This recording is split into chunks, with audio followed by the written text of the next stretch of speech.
오늘 하나님 말씀 마가복음 14장 43절로 65절입니다. 다 찾으셨으면 아멘 하시겠습니다. 같이 합독하겠습니다.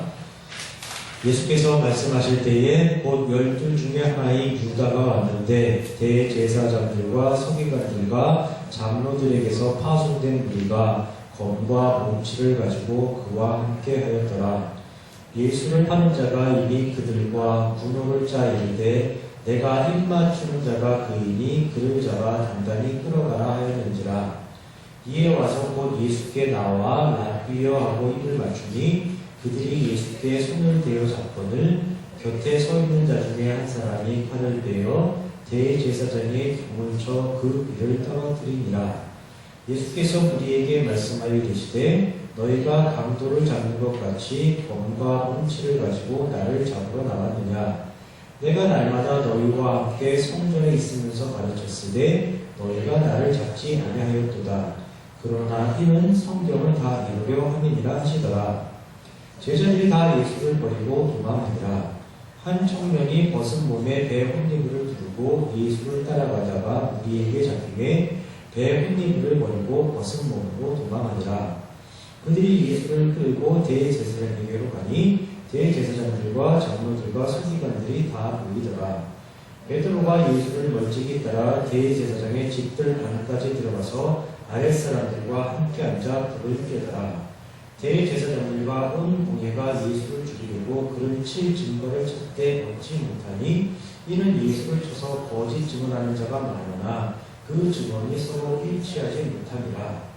어떤 사람들이 일어나 예수를 쳐서 거짓 증언하여 이르되 우리가 그의 말을 들으니 손으로 지은 이 성전을 내가 헐고 손으로 짓지 아니한 다른 성전을 사흘 동안에 지으리라 하더라 하되 그 증언도 서로 일치하지 않더라. 대제사장이 가운데 일어나서 예수에게 물어 이르되 너는 아무 대답도 없느냐. 이 사람들이 너를 치는 증거가 어떠하냐 하되 침묵하고 아무 대답도 아니하시거늘 대제사장이 다시 물어 이르되 내가 찬송받을 이 아들 그리스도냐.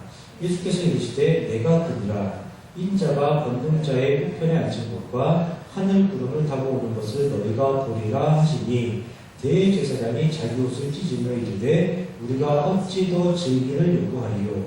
그 신성 모독하는 말을 너희가 들었도다. 너희는 어떻게 생각하느냐 하니 그들이 다 예수를 사형에 해당한 자로 정죄하고 어떤 사람은 그에게 침을 뱉으며 그의 얼굴을 가리고 주먹으로 치며 이르되 선지자 노릇을 하라 하고 하인들은 손바닥으로 치더라. 아멘. 네, 2015년 첫 주일 아침입니다. 먼저 금년 한 해도 하나님의 크신 은혜와 축복이 여러분과 여러분의 가정, 직장, 사업자님들 함께 하시기를 주님의 이름으로 축원합니다. 네, 벌써 새해를 맞은 지가 나흘째가 되었습니다. 매년 새해를 맞이할 때마다 대부분의 사람들은 새해 소원을 빕니다. 어떤 사람들은 교회에 가서 새해 소원을 빌고 어떤 사람들은 또 절에 가서 새해 소원을 빕니다. 또 어떤 사람들은 떠오르는 해를 바라보면서 새해 소원을 빕니다. 그리고 어떤 사람들은 그냥 자기가 있는 그곳에서 세상 가장 편한 자세로 새해 소원을 빌기도 합니다. 아마 여기 계신 분들도 크게 다르지는 않으셨을 것이라고 그렇게 생각합니다. 올 한 해 우리 가족 건강하게 해달라고 아마 기도하셨을 겁니다. 올 한 해 우리 가족 행복하게 해달라고 기도하셨을 것입니다. 올 한 해 우리 가족 소원 성취하게 해달라고 기도를 하셨을 것입니다. 또 우리 친척, 우리 친구, 내가 아는 모든 지인들이 올 한 해 건강하게 행복하게 소원 성취하는 그런 한 해 되게 해달라고 기도하셨을 것입니다. 그리고 한 발 더 나아가서 우리가 살아가고 있는 이 대한민국 그리고 이 지구촌의 모든 사람들이 더불어 하나 되어 살아가는 아름다운 세상, 아름다운 2015년이 되게 해달라고 아마 기도하셨을 것입니다. 저도 다르지 않았습니다. 그런데 이렇게 기도를 하고 또 소원을 빌면서 한 해를 맞이하지만은 연말이 되어서 한 해를 돌이켜보면은 우리가 기도한 대로 우리가 소원한 대로 우리가 의도한 대로 한 해가 마무리되는 경우는 거의 없습니다. 연말이 되면 언제나 등장하는 표현이 무엇입니까? 다사다난이라는 표현입니다. 참으로 일도 많았고 탈도 많았다는 그런 표현입니다. 다사다행이라는 표현은 없습니다. 언제나 다사다난입니다. 개인적인 차원에서도 그렇고 사회적인 차원에서도 그렇습니다. 국가적인 차원에서도 그렇고 국제적인 차원에서도 그렇습니다. 언제나 사건, 사고로 얼룩진 다사다난했던 한 해로 마무리되실 뿐이고 언제나 다사다난했던 그런 한 해로 기억이 될 뿐입니다. 그런데 아주 재미있는 사실은 그 사건, 사고에 대해서 정확한 원인이 밝혀지지 않은 채 그대로 묻혀지는 경우가 허다하게 많다는 겁니다. 개인적인 일이야 본인들 스스로가 정작 원인을 잘 알고 있겠지만은 이른바 세상을 떠들썩하게 했던 그런 사건, 사고에 대해서 우리가 충분히 납득할 만한 수준의 그 원인이 밝혀지지 않고 넘어가는 경우가 참으로 많이 있습니다. 세상 속 모든 사람들이 속 시원하게 인과관계를 충분히 이해하고 넘어갈 수 있을 정도로 깔끔하게 사건, 사고가 마무리되어지는 경우가 아주 드문 편입니다. 언제나 찜찜한 그 무엇인가가 남아있는 경우가 참으로 많이 있습니다. 왜 그럴까요? 그 이유는 아주 간단합니다. 그 사건, 사고에 관련이 되어 있는 사람들이 너무나 많이 있기 때문입니다.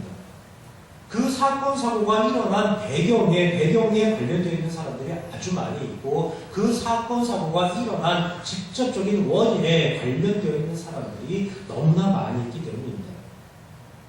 또 그 사건, 사고가 그 사건, 사고의 결과 그리고 그 사건, 사고가 수습되는 과정에 관련되어 있는 사람들이 아주 많이 있기 때문입니다. 수많은 사람들이 그렇게 관련이 되어 있는데 과연 어떤 형태로 그 사건, 사고와 관련이 되어 있을까요? 그거 역시 아주 간단합니다. 모두 자신의 유익과 이익이 그 사건, 사고와 관련이 되어 있는 것입니다. 어떤 사건, 사고의 배경이든 원인이든 혹은 결과든 관련된 모든 사람들의 유익과 이익이 아주 서로 복잡하게 얽혀있게 마련입니다. 그런데 문제는 그것을 수습하는 과정에서 그 복잡한 연결고리를 파헤치는 것이 아니라 다 밝혀내는 것이 아니라 적당한 선에서 덮어버리는 경우가 아주 허다하게 많다는 겁니다. 표면적인 이유는 사회적인 충격을 완화하기 위해서라고 그럴듯하게 포장을 하지만은 실제로는 수습하는 사람들까지도 그 사건, 사고를 통해 유익과 이익이 충분하기 때문에 언제나 자신들이 불이익당하지 않도록 언제나 자신들이 손해보지 않도록 권력의 논리에 의해서 힘의 논리에 의해서 서로가 적당한 선에서 타협을 하고 마무리를 짓게 되었습니다. 그래서 억울한 사람들이 생겨나는 것이고 그래서 분노하는 사람들이 생겨나는 것입니다. 그래서 일반 사람들은 그 사건, 사고의 진실에 접근해보지도 못한 채 그 사건, 사고가 넘어가게 됩니다. 억울하지만 어떻게 해볼 도리가 없습니다. 화가 머리끝까지 치밀어 오르지만 어떻게 해볼 도리가 없습니다. 마음은 찜찜하지만 어떻게 해볼 도리가 없습니다. 그저 흘러간 역사의 한 페이지로 묻히고 마는 것입니다. 작년 우리 사회에 큰 충격을 안겨줬던 세월호 사건도 그렇고 군대에서 수시로 일어나는 의문사 사건 같은 것들도 아마 대표적인 예입니다. 그 외에도 정치, 경제, 사회, 문화적으로 여러 가지 사건, 사고의 원인이 정확하게 규명되지 않은 채 덮여지는 경우가 아주 허다하게 많이 있습니다. 그래도 그 진실을 알아보기 위해서 끝까지 미련을 떨치지 못하고 사건, 사고를 추적해보면서 파헤치는 그런 사람들이 있습니다. 바로 그런 사람들에 의해서 제기되는 이론이 소위 음모론이라고 하는 것입니다. 누구누구가 그 사건에 관련되어 있더라고 하더라고요. 누구누구가 그 사건, 사고로 인해서 유익과 이익을 받았다고 하더라고요.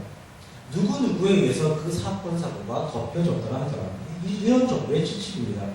정설로는 받아들여지지 못하고 언제나 선로서만 머무는 경우가 대부분입니다. 그런데 재미있는 사실은 이런 음모론이 나름대로 앞뒤 설명이 맞아떨어지고 나름대로 설득력을 가지고 있을 때가 제법 있다는 겁니다. 여러분도 잘 아실 만한 음모론 몇 가지를 한번 열어드리겠습니다. 2011년 9월 11일에 이른바 9.12 테러 사건이 있었습니다. 미국에서 벌어졌던 항공기 납치, 자살 테러 사건이었습니다. 이 테러 사건으로 뉴욕에 있는 117층짜리 세계 무역센터 쌍둥이 빌딩이 무너지고 미국 버지니아주에 있는 국방부 건물 펜타곤이 공격을 받은 대참사였습니다. 참으로 많은 사람들이 이 사건으로 생명을 잃었습니다.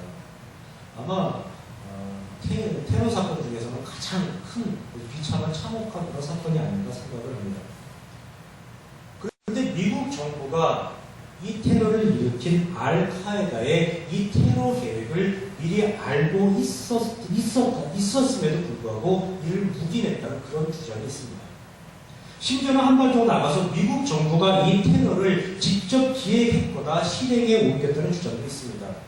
세계 최고 수준의 첩보망, 세계 최고 수준의 정보망을 가진 미국이 그렇게 넉넉고 당할 수가 없다는 그런 가설에서 출발한 이 음모론은 나름대로 설득력을 가지고 있습니다.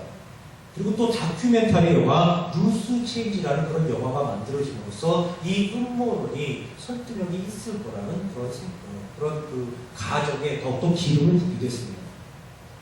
미국 정부가 정말 알고도 묵인을 했는지, 아니면 미국 정부가 정말로 이 9.11 테러 사건을 기획하고 실행에 옮겼는지는 아무도 알 수가 없습니다. 그런데 어쨌든 그 음모론은 여전히 유효하게 존재하고 있습니다. 또 한 가지 놀랄만한 음모론이 하나 있습니다. 1969년 7월 20일은 정말로 역사적인 날이었습니다. 왜냐하면 이 날은 인류가 최초로 그 달에 발을 디딘 날이었기 때문입니다. 그런데 이 역사적인 사건도 조작된 사건이라는 음모론이 있습니다. 미국과 소련의 대립이 절정기에 달했던 냉전 체제 속에서 소련의 인공위성 스푸트닉 효과가 발사되자 소련과의 우주 경쟁에서 뒤처질 것을 우려한 미국이 이 사건을 조작했다는 겁니다. 자유민주주의 국가에서 그 국제 질서를 자신이 주도적으로 유지를 해야 하고 관리하고 책임져야 한다는 강박관념의 그 사무장에 있었던 미국이 세트장에서 아폴로 11호의 달 착륙 장면을 연출했다는 그런 음모론이 있다는 겁니다. 어떻게 그럴 수가 있어? 이렇게 생각하시는 분이 계실지도 모릅니다. 반면에 그럴 수도 있겠네라고 생각하시는 분도 계실 것입니다. 얘 생각은 자유입니다. 믿고 싶으면 믿는 것이고 믿고 싶지 않으면 안 믿으시면 그만입니다. 우리가 어떻게 생각하든 그 결과에 아무런 영향을 미치지도 않고 진실도 밝혀지지는 않습니다. 또 몇 년 전에 우리나라에도 큰 영향을 미쳤던 신종플루와 관련된 음모론도 있습니다. 즉 미국 중앙정보국 CIA와 세계보건기구 WHO가 서로 짜고서 인구 증가를 억제할 목적으로 일부 신종플루 그 병균을 개발해가지고 전 세계적으로 확산시켰다는 그런 설도 있습니다. 또 이 병의 특효약으로 알려졌던 타미플루를 제조하는 미국의 제약회사에서 막대한 경제적 이익을 누려서 평범한 독감을 신종플루로 과장해서 그 홍보하고서 그 약을 팔아먹었다는 그런 음모론도 있습니다. 2012년에 영가시라는 그런 영화가 우리나라에서 상영된 적이 있는데 그 영화가 아마 이런 음모론에서 모티브를 얻지 않았나 그런 생각을 해봅니다. 이외에도 참으로 많은 음모론이 있습니다. 셰익스피어가 실제 인물이 아닌 가공의 인물이라는 그런 음모론도 있고, 에이즈가 인종차별주의자들에 의해서 개발된 특별한 질병이라는 설도 있고, 존 F 케네디 미국 대통령이 그 암살된 배우의 미국의 거대한 그 정치 경제 권력이 숨어 있다는 설도 있고, 영국의 왕세자비였던 다이애나비 사망 사건에 영국 왕실이 직접 개입되어 있다는 그런 음모론도 있습니다. 진실은 아무도 알 수가 없습니다. 그리고 그 진실은 영원히 밝혀지지 않은 채 그저 묻혀버릴 수도 있습니다. 그런데 문제는 정말로 믿고 싶지 않지만은 혹시 그럴 수도 있다는 그런 생각을 완전히 떨쳐버리기가 정말로 어렵다는 겁니다. 왜 그렇습니까? 사람은 죄인이기 때문입니다. 죄인은 그런 일을 벌이고도 남을 존재이기 때문입니다. 이 사람의 죄성을 알고 있다면, 죄인이 얼마나 사악한 존재인지를 알고 있다면, 그 본질을 알고 있다면 얼마든지 그런 일을 벌이고도 남을 존재가 바로 사람, 바로 죄인이라는 것을 부인할 수가 없습니다. 죄인은 어떤 존재입니까? 하나님을 죽인 존재입니다. 자신의 유익과 이익을 위해서라면 사람을 구원하기 위해서 이 땅에 오셨던 하나님을 죽이는 일에 앞장서고 그 하나님을 죽이는 일에 동조하고 그 하나님을 죽이는 일을 그 하나님께서 죽어가시는 대도 그저 반갑만 하는 존재, 그 존재가 바로 사람입니다. 오늘 우리는 오늘 본문을 통해서 그런 본성, 그런 죄성을 가진 그 죄인의 실체를 적나라하게 목격을 하게 되는 겁니다. 오늘 본문 14장 43절에서부터 65절까지입니다. 소설이나 영화 시나리오 혹은 연극 대본 같은 것을 분석을 해보면 대체로 구성이 5단계로 이루어져 있습니다. 가장 전통적인 구성의 기법이라고 할 수 있는데 발단, 전개, 위기, 절정, 결말 이런 수순을 거치면서 이야기가 전개가 됩니다. 이 구성의 5단계를 마가복음에 적용해서 분석을 해본다면 오늘 우리가 읽은 본문은 아마도 절정 단계에 해당되지 않을까 생각을 합니다. 절정 단계의 특징이 무엇입니까? 절정 단계는 등장인물들의 갈등이 가장 최고조에 이르러서 금방이라도 무슨 큰일, 대폭발이 일어날 것 같은 그런 긴장감이 넘치는 단계입니다. 그리고 결말로 가는 그런 어떤 열쇠를 제공해주는 그런 단계입니다. 그러다 보니까 오늘 본문에는 그동안 마가복음에 등장했던 참으로 많은 인물들이 곳곳에서 동시다발적으로 모습을 드러내고 있습니다.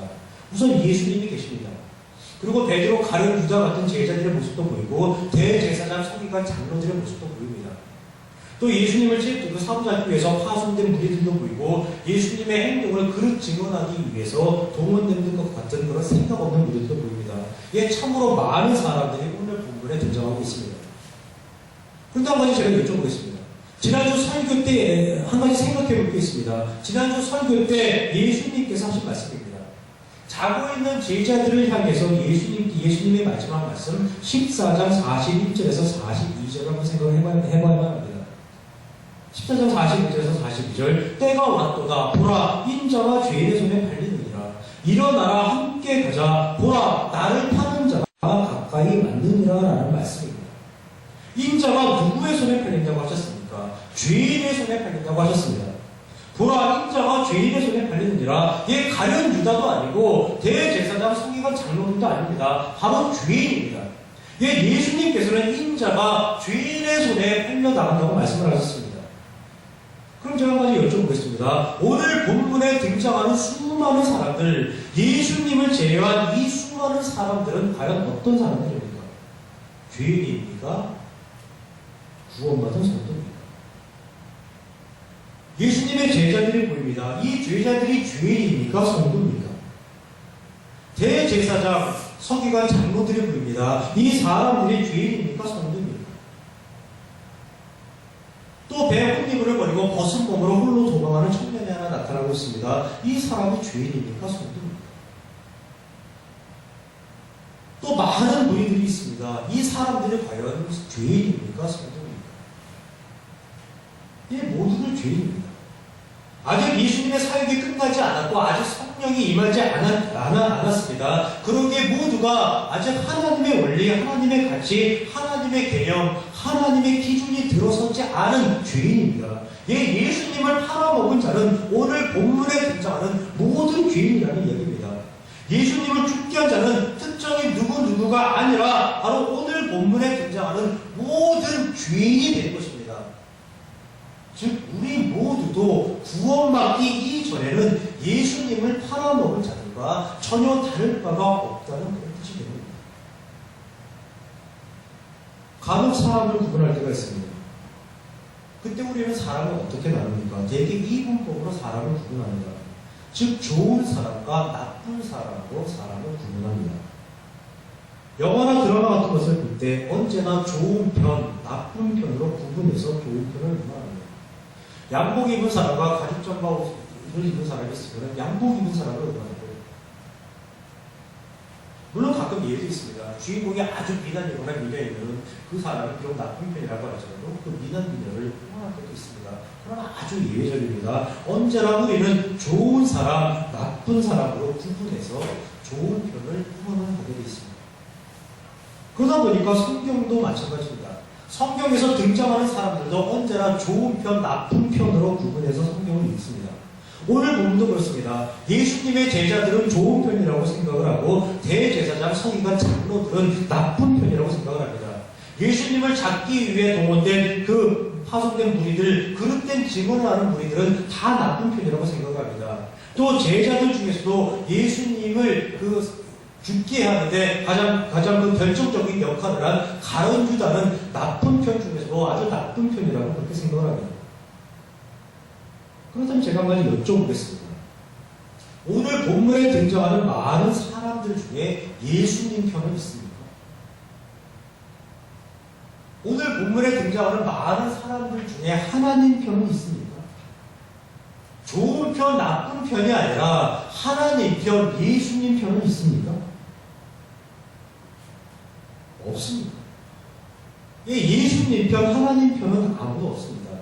혹시 베드로와 제자들은 예수님 편이 아닙니까? 라고 생각할 수도 있습니다. 아닙니다. 그들도 예수님 편, 하나님 편이 아니었습니다. 그 증거가 14장 50절 제자들이 다 예수를 버리고 도망하니라입니다. 그들이 진정 예수님 편이었다면 이래서는 안 되는 것 아닙니까? 우리가 주와 함께 죽을지언정 주를 결코 부인하지 않겠나이다. 결코 주를 버리지 않겠나이다. 라고 했던 제자들이라면 진정 예수님 편이었다면 이렇게 도망가서는 안 되는 것 아닙니까? 이 제자들도 결국은 예수님 편이 아니었습니다. 오늘 성경에 보여주려고 하는 것이 바로 이것입니다. 하나님 편, 예수님 편은 아무도 없다는 겁니다. 3년 넘게 동고동락했던 제자들도 하나님 편, 예수님 편은 아니라는 것입니다. 결정적인 순간에는 결국 자기들 살자고 예수님을 버린 그런 제자들이었습니다. 그럼 제자들은 좋은 편입니까? 나쁜 편입니까? 이렇게 물어보실 수가 있습니다. 제자들이 하나님 편이 아니라고 했는데 예수님 편은 아니라고 했는데 그럼 제자들은 좋은 사람입니까? 나쁜 사람입니까? 이렇게 물어보실 수가 있습니다. 제가 역으로 여쭤보겠습니다. 좋은 사람과 나쁜 사람을 나누는 기준이 무엇이죠? 어떤 사람이 좋은 사람이고 어떤 사람이 나쁜 사람입니까? 어떤 사람이 선한 사람이고 어떤 사람이 악한 사람입니까? 한 번 좋은 사람은 영원히 좋은 사람이고 한 번 나쁜 놈은 영원히 나쁜 놈인가요? 한 번 선한 사람은 영원히 선한 사람이고 한 번 악한 놈은 영원히 악한 놈인가요? 여러분 스스로에게 한번 물어보십시오. 나는 좋은 사람인가? 나는 악한 사람인가? 나는 선한 사람인가? 나는 나쁜 사람인가? 여러분 스스로에게 한번 물어보십시오. 정답이 나오십니까? 대답하기가 참으로 어렵습니다. 이 사람의 기준으로, 사람의 가치로, 사람의 개념으로 좋은 사람과 나쁜 사람, 선한 사람과 악한 사람을 구분한다는 것은 아무런 의미가 없습니다. 왜냐하면 그 기준, 그 가치, 그 개념 자체가 완전하지 않기 때문입니다. 언제든지 그 기준, 그 가치, 그 개념 자체가 자신이 처한 상황과 형편과 처지와 환경에 따라 달라질 수 있기 때문입니다. 어떻게 변합니까? 바로 자기에게 유리하도록, 바로 자기에게 유익과 이익이 되도록 변하게 되어 있습니다. 다시 말해서 자기에게 유리하면은, 자기에게 유익이 되면은, 자기에게 도움이 되면은 좋은 사람이고 좋은 편이고 즉 선이고, 자기에게 불리하면은, 자기에게 불이익이 되면은, 자기에게 손해를 끼치면은 나쁜 사람, 나쁜 편, 즉 악이 되는 것입니다. 한번 정리를 해보겠습니다.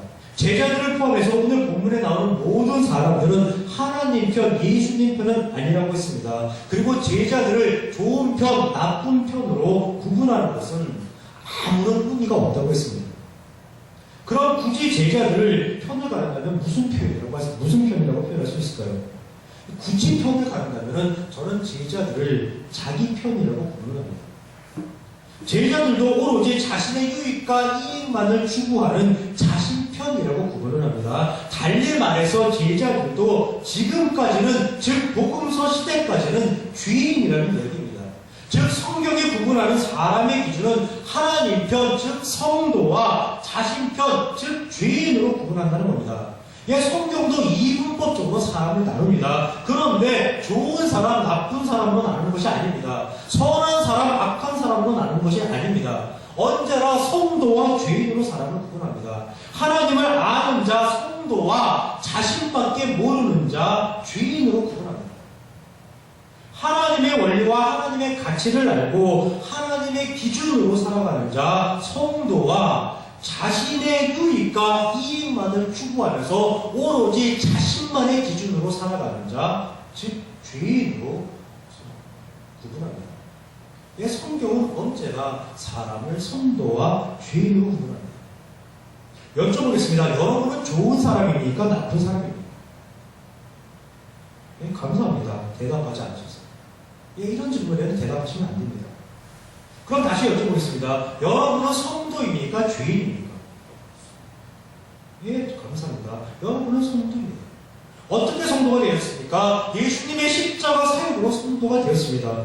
우리가 소원하고 우리가 기도하고 우리가 노력해서 성도가 된 것이 아니라 오로지 하나님의 은혜로, 오로지 하나님의 일하심으로 우리 모두는 성도가 되었습니다. 하나님의 원리와 하나님의 가치를 이해하고 하나님을 기준 삼아서 살아갈 수 있는 그런 성도가 우리는 되어 있는 것입니다. 그럼 성도는 어떤 삶을 살아가야 하는 것일까요? 성도는 하나님 편이라고 했으니까 하나님을 위해서 살아가야만 하는 것일까요? 하나님의 영광과 존귀를 위해서 살아가는 것이 성도의 삶일까요? 그렇지가 않습니다. 죄인은 누구 편이라고 했습니까? 죄인은 자기 편, 자신 편이라고 했습니다. 자신만을 위해서 사는 존재라고 했습니다. 그런 죄인처럼 살지 않기 위해서는 어떻게 하면 되겠습니까? 너무 쉽습니다. 자기 이외의 편, 자신 이외의 편을 위해 사는 것입니다. 자기 이외의 편을 위해 사는 것은 죄인의 삶이 아니고 세상에는 성도와 죄인밖에 없으니까 죄인의 삶이 아니라면 당연히 성도의 삶이 되는 겁니다. 예, 성도의 삶은 자신뿐만이 아니라 자신 이외의 사람을 돌아보면서 살아가는 삶인 것입니다. 예, 그것이 성도의 삶입니다. 그것이 하나님께서 원하시는 성도의 삶이 되는 겁니다. 나만을 위해서가 아니라 나 이외의 사람들을 위해서 살아갈 수 있는 존재, 그 존재가 바로 성도입니다. 그렇게 살아갈 때 우리가 빛과 소금의 삶을 살게 되는 것이고 진정 하나님께 영광과 존귀를 올려드리는 그런 삶을 살아가게 되는 것입니다. 2015년 그런 삶 살아가시는 단일 성도 되시기를 주님의 이름으로 축원합니다. 상황과 형편과 처지를 탓하는 것이 아니라 늘 하나님의 마음을 가지고 늘 주변을 돌아보면서 살아가시는 2015년 되시기를 주님의 이름으로 축원합니다. 오늘 본문을 보면서 또 한 가지 우리가 주목해서 봐야 하는 것이 모든 일이 속전속결로 이루어지고 있다는 사실입니다. 즉 예수님께서 6월절 만찬을 행하시고 겟세마네에서 기도하시고 죄인들에 의해 사로잡히시고 재판을 받으시고 십자가에 달려 죽으시기까지 채 하루도 걸리지 않았다는 사실입니다. 모든 일이 일사천리로 진행되고 있음을 알 수 있습니다. 그것도 환한 대낮이 아니라 아주 어두운 모든 이들이 잠들어 있는 어두운 밤에 이 일이 출발하고 있습니다. 이 사실은 무엇을 의미하는 것인가요?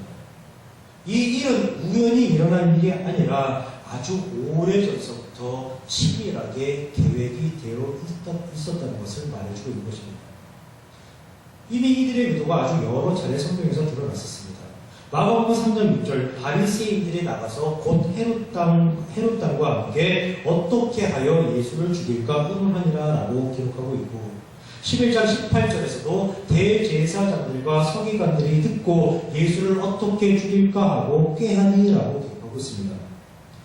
또 마가복음 12장 12절에서도 그들이 예수의 이 비유가 자기들을 가리켜 말씀하신 줄 알고 잡고자 하되 무리를 두려워하여 예수를 두고 가니라.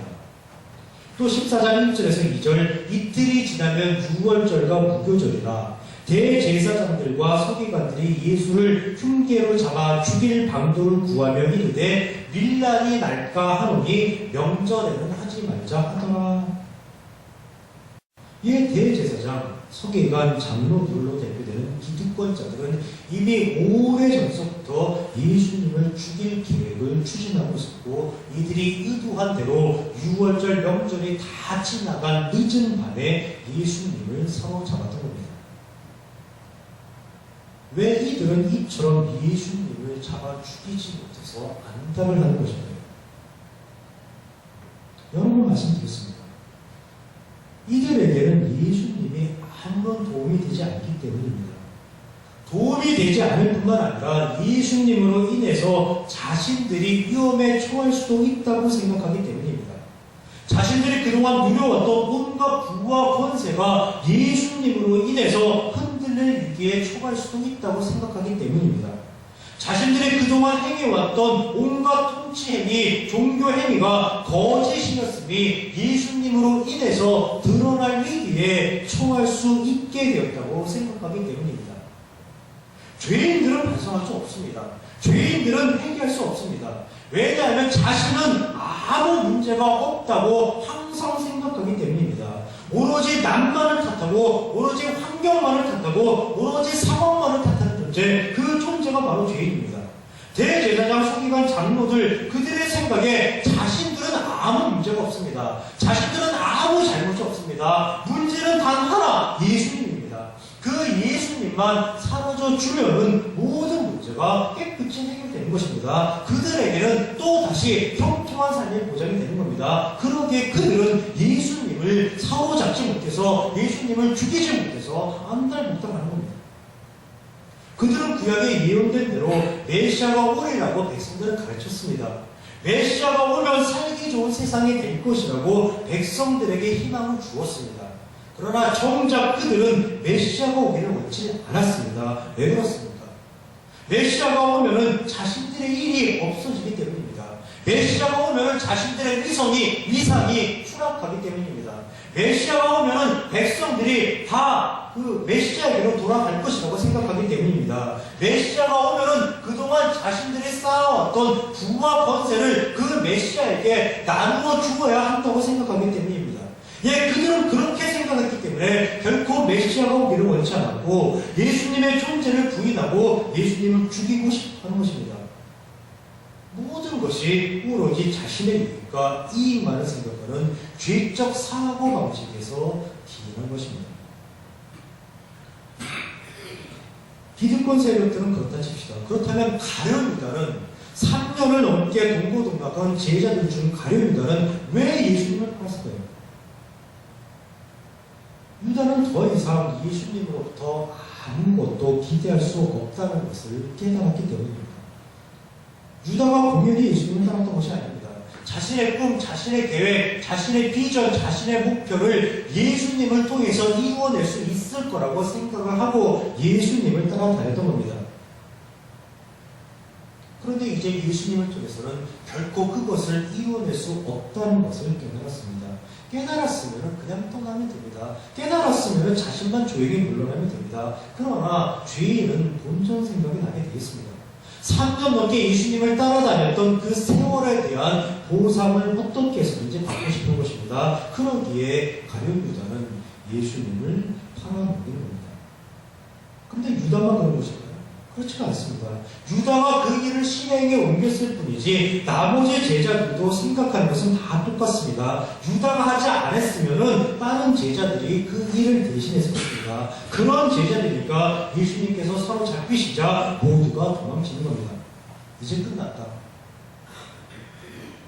이제 더 이상 희망은 없다. 이제 더 이상 우리에게 남은 소망은 없다. 공연히 예수 근처에서 얼씬거리다가 그 덤터기 쓰지 말고 빨리 이 자리에서 벗어나자. 빨리 이 자리에서 이게 상책이다. 이 제자들은 그렇게 예수님을 버리고 모두 제 살 길을 찾아 뿔뿔이 흩어지게 되는 겁니다. 예수님을 사로잡기 위한 체포조, 예수님을 사형죄로 엮을 증언조들도 모두 마찬가지입니다. 그들에게 예수님은 어떤 잘못도 하시지 않았습니다. 예수님으로 인해서 그들이 입은 어떤 피해, 어떤 손해도 없습니다. 그러나 그들은 예수님을 사로잡고 예수님을 죽음으로 몰아넣을 거짓 증언을 하는데 앞장섭니다. 왜 그렇습니까? 그들에게 달콤한 유혹이 보장되어 있기 때문입니다. 대제사장, 서기관 장로들로부터 어떤 보상이 제공되었기 때문입니다.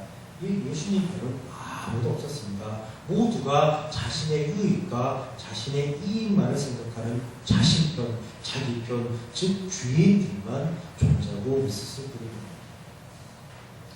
예수님은 그런 주인들의 음악, 주인들의 음모로 죽음을 향해 나아가게 되신 겁니다. 그 증거가 성경에 기록되어 있습니다. 대제사장, 서기관, 장로들 그리고 그들을 따르는 많은 무리들이 나름대로 치밀하게 준비를 해서 치밀하게 작전을 짜서 예수님을 일사천리로 사로잡는 데까지 성공했지만은 그들의 방식이 모두 모함이라는 것, 그들의 방식이 죄의 원리에서 비롯된 음모라는 것을 보여주는 증거가 있습니다. 14장 55절에서 56절입니다. 대제사장들과 온 공회가 예수를 죽이려고 그를 칠 증거를 찾되 얻지 못하니 이는 예수를 쳐서 거짓 증언하는 자가 많으나 그 증언이 서로 일치하지 못함이라. 예수님을 칠 결정적 증거가 없습니다. 증인은 아주 많은데 쓸만한 증거를 제시하는 사람이 단 한 사람도 없습니다. 왜 그렇습니까? 모두가 거짓입니다. 모두가 조작된 것이니까, 모두가 모함이고, 모두가 음모니까 쓸만한 증거가 제시가 되지 않는 겁니다. 또 14장 57절에서 59절 어떤 사람들이 일어나 예수를 쳐서 거짓 증언하여 이르되 우리가 그의 말을 들으니 손으로 지은 이 성전을 내가 헐고 손으로 짓지 아니한 다른 성전을 사흘 동안에 진리를 하더라 하되 그 증언도 서로 일치하지 않더라. 이 사람 저 사람이 일어나서 증언을 합니다. 그러나 예수님께서 하신 말씀, 예수님의 그 말씀의 본심, 진심, 진리를 알지 못하기에 저마다 자기의 생각을 말하는 것에 불과합니다. 증언이 나오면 나올수록 오히려 스스로 자신들의 한계만을 드러내는 것입니다. 증언이 나오면 나올수록, 말이 나오면 나올수록 자신들의 그 거짓말이 드러나게 되는 겁니다. 그런데 대제사장이 이제 서둘러 앞으로 나섭니다. 60절 대제사장이 가운데 일어서서 예수에게 물어 이르되 너는 아무 대답도 없느냐? 이 사람들이 너를 치는 증거가 어떠하냐 하니입니다. 대제사장은 진실을 알고 싶어하는 것이 아닙니다. 예수님으로부터 자백을 받고 싶어하는 것이 아닙니다. 그저 빨리 이 재판을 당초 시나리오대로 당초 계획된 의도대로 음모대로 마무리하고 예수님을 빨리 십자가에 매달고 싶은 뿐입니다. 사람들의 증언에 대해서 어떻게 생각하냐는 대제사장의 질문에 대한 예수님의 반응 61절 침묵하고 아무 대답도 아니하시거늘. 예수님께서는 대제사장의 질문에 대해 침묵하셨습니다. 보통 침묵은 긍정이라고 말을 합니다. 보통 침묵은 인정하는 것이라고 그렇게 이야기를 합니다. 그런데 예수님께서는 침묵하셨습니다. 그렇다면 예수님께서는 많은 무리들의 거짓 증언을 지금 인정하시는 것인가요? 예수님께서 많은 무리들의 그 거짓 증언을 옳다고 긍정을 해 주시는 것인가요? 결코 그렇지가 않습니다. 예수님께서 침묵하시는 이유는 그들의 거짓 증언에 대해 예수님께서 바로 잡아 주신다고 달라질 것이 아무것도 없다는 것을 예수님은 아시기 때문입니다.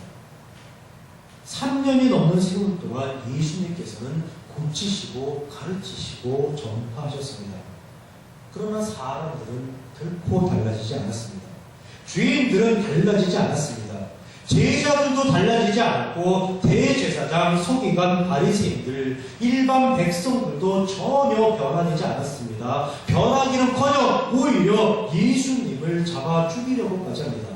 죄라는 존재가 너무나 그들을 강하게 결박하고 있기 때문에 그들은 전혀 알아듣지도 못했고 전혀 달라지지도 못하는 겁니다. 이런 그들에게 필요한 것은 예수님의 변명이 아닙니다. 이런 그들에게 필요한 것은 예수님의 설득이 아닙니다. 이런 그들에게 필요한 것은 예수님의 가르침이 아닙니다. 가장 근본적인 문제, 즉 죄의 문제를 해결해 줘야만 하는 겁니다.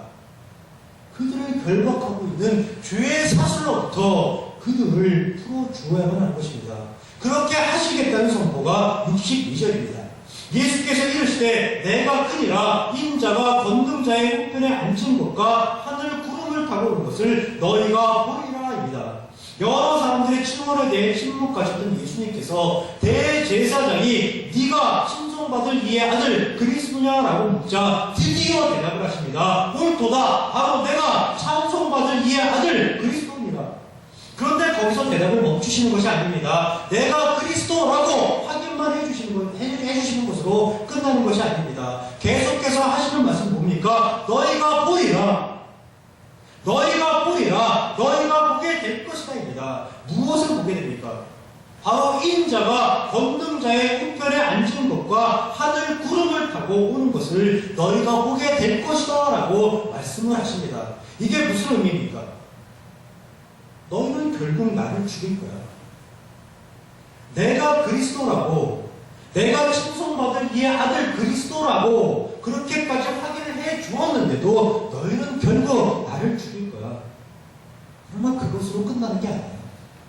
내가 죽는 것으로 끝나는 게 아니야. 나는 죽은 지 사흘 만에 부활할 거야. 그리고 승천해서 하나님 우편에 앉게 될 것이고 다시 성령으로 강림하게 될 거야. 너희들은 그런 나를 다시 보게 되는 거야. 바로 그때 너희 모두는 죄로부터 해방된 존재가 되는 거야. 온전한 하나님의 백성, 하나님의 자녀가 되어서 행복하게 살아갈 수 있게 그런 존재로 너희들은 변화가 되는 거야. 이 예수님께서는 이렇게 선포를 하신 겁니다. 예수님께서는 이렇게 선포를 하시는데 대제사장의 반응을 한번 보십시오. 대제사장의 이야기를 한번 들어보십시오. 63절에서 65절 대제사장이 자기 옷을 찢으며 이르되 우리가 어찌 더 증인을 요구하리요. 그 신성 모독하는 말을 너희가 들었도다. 너희는 어떻게 생각하느냐 하니 그들이 다 예수를 사형에 해당한 자로 정죄하고 어떤 사람은 그에게 침을 뱉으며 그의 얼굴을 가리고 주먹으로 치며 이르되 선지자 노릇을 하라 하고 하인들은 손바닥으로 치더라 합니다. 대제사장이 뭐라고 그럽니까? 예수님께서는 신성 모독했다고 이야기를 합니다. 그러자 모두가 예수님을 사형에 해당하는 자로 정죄했다고 그렇게 성경을 기록하고 있습니다. 그런데 한번 여쭤보겠습니다. 기독교에 신성 모독죄라는 게 있습니까? 기독교에서 신성 모독죄가 성립을 합니까? 만약에 성립을 한다면 그 신성 모독죄를 누가 판정을 해야 합니까? 당연히 하나님입니다. 모독을 당한 하나님께서 판정을 하셔야 합니다. 예를 들어서 어느 분이 저를 모독했다고 해보겠습니다. 저기 계신 김창훈 집사님이 저를 모독했다고 한번 가정을 해보겠습니다. 가정입니다. 김창훈 집사님이 저를 모독했습니다. 여러분들이 보시기에 김창훈 집사님이 저를 모독했습니다. 이거 판단 누가 하는 겁니까? 제가 하는 겁니다. 여러분이 아무리 보시기에 김 집사님이 저를 모독했다고 하더라도 제가 모독을 당하지 않았으면 그건 모독이 아닙니다. 반대로 여러분이 김 집사님이 저를 모독한 것이 아니라고 하더라도 제가 모독을 당했다고 생각을 하면은 그건 제가 모독을 당한 겁니다. 예, 모독을 당한 아니면 모독을 당하지 않은 제가 판단하는 것입니다. 똑같은 이치로 신성을 모독했다면은 그것은 대제사장이 판정하는 것이 아니라 하나님께서 판단하는 겁니다. 그런데 하나님께서 사람에게 신성 모독죄를 적용하신 적이 있습니까? 단 한 번도 없습니다. 만약 하나님께서 신성 모독죄를 사람에게 적용을 하신다면 언제 하셨어야만 합니까? 창세기 3장에서 아담과 하와가 선악을 알게 하는 나무의 열매를 먹고 죄인이 되어서 동산 가운데 숨었을 때 바로 그때 하셨어야만 합니다. 사람이 하나님을 거부하고 사람이 하나님의 기준을 거부하고 원리를 부인하고 사람이 하나님 곁을 떠났을 때 바로 그때 신성 모독죄를 적용하셨어야만 합니다. 그런데 하나님은 그때 그렇게 하시지 않았습니다. 오히려 아담과 하와를 찾아주셔서 가죽옷을 지어 입히시고 아담과 하와를 보호해 주셨습니다. 혹시나 그들의 생명나무의 열매를 먹고 영원히 죄인으로 살아가게 될까봐 그들을 격리하시고 보호하시고 인도하셨습니다. 그리고 구약 내내 사람을 찾아와 하나님의 존재를 알게 하시고 하나님의 원리를 가르쳐서 창조 때의 사람으로 회복될 수 있도록 수고하시고 애쓰셨습니다. 예, 하나님은 단 한 번도 사람을 신성모독죄로 그렇게 적용하신 적이 없습니다. 언제나 수고하시고 애쓰셨습니다. 구약이 내내 그것을 증거하고 있습니다. 그래도 사람들이 돌이키지 못하자 마침내 사람을 위해서 대신 죽으시고 사람을 죄에서 구원하시기 위해서 예수 그리스도로 이 땅에 오셨습니다. 예, 하나님은 그런 분이셨습니다. 단 한 번도 사람에게 하나님을 못 얻겠다고 신성을 못 얻겠다고 꾸짖고 책망하신 적 없습니다. 단 한 번도 너희들이 나의 영광과 존귀를 더럽혔다고 질책하신 적 없습니다. 오히려 사람의 영광과 존귀를 회복시켜 주시기 위해서 자신의 목숨까지도 자신의 생명까지도 내놓으시는 그런 하나님이셨습니다. 그런데 대제사장이 신성모독이라고 선언합니다. 하나님의 본체이신 예수 그리스도께 하나님의 아들 예수 그리스도께 신성을 모독했다고 판결하고 정죄하고 살인죄로 적용합니다. 이게 얼마나 코미디입니까? 이게 얼마나 웃기는 일입니까? 이게 얼마나 말도 안 되는 일입니까? 그런데 바로 이게 죄인의 실체입니다. 자신의 유익과 이익을 위해서라면 그 어떤 행위도 서슴지 않고 온갖 악행을 저지를 수 있는 존재, 그 존재가 바로 죄인입니다. 예수님의 제목은 신성모독이었습니다. 정작 하나님이신 예수 그리스도께서 하나님을 모독했다고 죄인들로부터 정죄를 당하고 십자가에 달려 죽으신 것입니다. 정작 구원의 대상자였던 죄인들의 흠모로 하나님께서는 죽음을 맞이하셨습니다. 그러나 하나님은 억울해하시지 않으셨습니다. 하나님은 결코 분노하시지 않으셨습니다. 하나님은 오히려 기꺼이 죽음을 맞이하셨습니다. 하나님은 기쁨으로 죽음을 맞이하셨습니다. 하나님은 자원함으로 죽음을 맞이하셨습니다. 왜 그렇습니까? 하나님의 죽음을 통해서 이 땅에 다시는 죄의 원리로 억울한 사람이 생겨나지 않도록 하기 위해서였습니다. 하나님의 죽음을 통해서 이 땅에 다시는 엉뚱한 음모로 분노하는 사람이 생겨나지 않도록 하기 위해서 하나님께서는 기꺼이 가셨습니다. 하나님의 죽음을 통해서 사람의 근본 문제였던 죄의 문제를 해결하고 모든 사람이 이 땅에서 행복하게 하나님 나라, 즉 천국의 삶을 살아갈 수 있도록 만들어주기 위해서 하나님께서는 기쁨으로 자원함으로 그렇게 십자가에 달려 죽으셨습니다.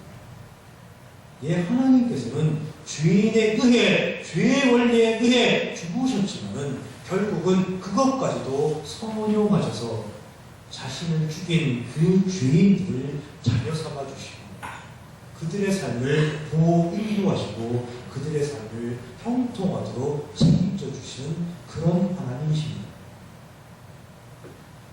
2015년이 시작되었습니다. 2015년에는 억울한 사람이 없었으면 참으로 좋겠습니다. 2015년에는 분노하는 사람이 없었으면 참으로 좋겠습니다. 2015년에는 불행한 사람이 없었으면 참으로 좋겠습니다. 2015년에는 더 이상 우리가 이해하지 못할 사건, 사고가 없었으면 참으로 좋겠습니다. 우리 모두가 하나님께서 왜 이 땅에 오셨는지, 하나님께서 우리를 위해 과연 무슨 일을 행하셨는지, 그리고 하나님의 행하신 일을 통해서 우리가 어떻게 변화되었는지를 우리가 온전히 이해할 때 그런 2015년이 될 수 있으리라 믿습니다. 다사다행한 2015년이 될 수 있으리라고 믿습니다. 다사다난했던 한 해가 아니라 참으로 다사다행한 2015년이 될 수 있으리라고 믿습니다. 그런 2015년 살아가시는 우리 담임 성도 되시기를 주님의 이름으로 축원합니다.